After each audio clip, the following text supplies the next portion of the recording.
Bibigyan ko nga po pa na instruction lahat ng grupo na meron po silang consultation form.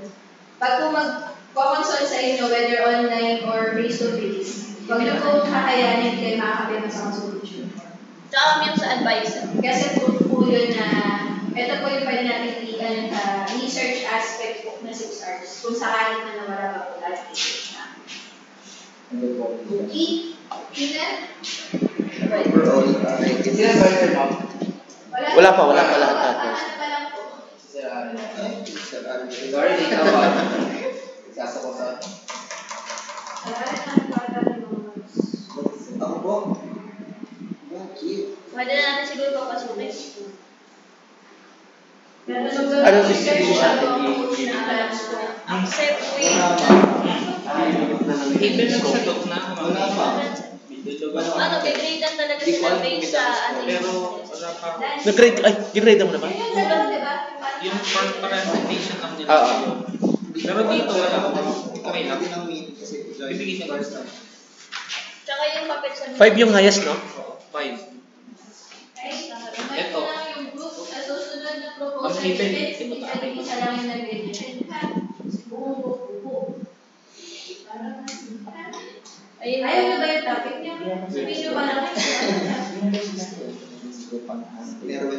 So, ang decision ng panel ay i-accept yung topic, kaya lang you have to limit ano ba talaga yung gusto nyo gawin na tingin nyo ay kaya ng grupo within 1 academic year.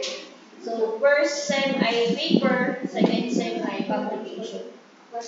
I-consider nyo din yung budget ng grupo. Hindi pwedeng oo lang ng oo kasi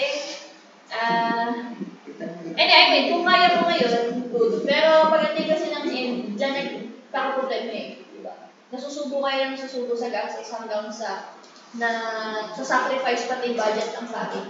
Hindi naman pamahalan ng thesis. Aayusan ng hindi rin padabihan ng pwedeng gawin. Ang kaya ko. Baka magbenta pa kayo ng palapit. Hindi pre. Pwede po. By the way po, itong panel na to, we have Sir Aren, Sir Inaw, Sir Adrian, Sir No. Sa group nila, doon din kayo hahanap ng inyong advisor and co-advisor. Okay?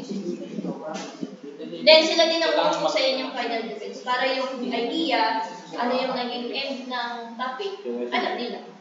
By the way, you have to consult sa kanila. Tapos pag na-finalize nyo na yung topic, ano yung gagawin nyo, you have to discuss them. Discuss sa kanila individually na. Okay, hanapin nyo sila sa pangulit.